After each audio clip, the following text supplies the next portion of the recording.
ভারপ্রাপ্ত স্পিকার কায়সার কামালের সভাপতিত্বে জাতীয় সংসদ ভবনে চলছে রাষ্ট্রপতি নির্বাচনের প্রস্তুতি সভা।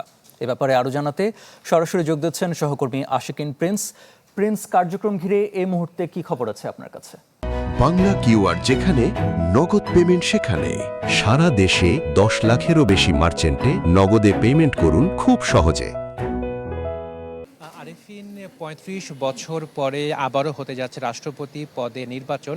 সর্বশেষ ১৯৯১ সালে রাষ্ট্রপতি পদে নির্বাচন হয়েছিল। তবে ১৯৯১ থেকে ২০২৬ সাল মাঝখানে যারা রাষ্ট্রপতি ছিলেন তারা সবাই বিনা প্রতিদ্বন্দ্বিতা নির্বাচিত হয়েছিলেন। ফলে এবারে রাষ্ট্রপতি নির্বাচন নিয়ে সবারই আগ্রহ রয়েছে, বিশেষ করে কিভাবে রাষ্ট্রপতি নির্বাচিত হন এবং কিভাবে ভোট গ্রহণ হয় এটি নিয়ে কিন্তু সবার মধ্যে আগ্রহ রয়েছে।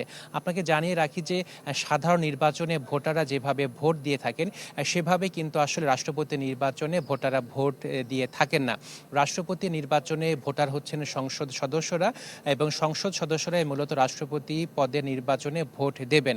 এবং অন্যান্য নির্বাচনে আমরা দেখি যে যেভাবে তারা গোপন ব্যালটের মাধ্যমে গোপন কক্ষে যে তারা ভোট দেন, সেক্ষেত্রে রাষ্ট্রপতি নির্বাচনে যখন ভোটাররা ভোট দেবেন তারা কিন্তু প্রকাশ্যে ভোট দেবেন। অর্থাৎ ভোটাররা কোন প্রার্থীকে ভোট দিচ্ছেন সেটি কিন্তু পরবর্তীতে জানা যাবে। এবং আপনাকে জানিয়ে রাখি যে ১৯৯১ সালে যখন ভোট গ্রহণ হয়েছিল তখন বিএনপি প্রার্থীর কাছে হেরে গিয়েছিলেন আওয়ামী লীগের প্রার্থী। এবং আমরা দেখেছি যে ১৯৯১ সালে ওই নির্বাচনটি জাতীয় পার্টি বয়কট করেছিল। পরবর্তীতে জামাত ইসলামী এবং সিপিবি তারা সে নির্বাচনে ভোট দেওয়া থেকে বিরত ছিল। একই সাথে বেশ কয়েকজন ব্যক্তিও সে ভোট দান থেকে বিরত ছিল। তো সবার আগ্রহ রয়েছে এই নির্বাচন নিয়ে, কারণ এরই মধ্যে 11 দলীয় ঐক্যজোটের পক্ষ থেকে প্রার্থী ঘোষণা করা হয়েছে এবং 11 দলীয় জোটের পক্ষ থেকে কর্নেল অবসরপ্রাপ্ত অলি আহমদকে এই নির্বাচনে প্রার্থী ঘোষণা করা হয়েছে। তবে বিএনপির পক্ষ থেকে এখন পর্যন্ত কোনো প্রার্থীর নাম ঘোষণা করা হয়নি, যদিও নির্বাচন কমিশন থেকে এই পদে নির্বাচনের জন্য বিএনপির পক্ষ থেকে মনোনয়নপত্র সংগ্রহ করা হয়েছে। এবং আপনাকে জানিয়ে রাখি যে ত্রয়োদশ সংসদে বিএনপির ২৪৭ জনের সংসদ সদস্য রয়েছেন।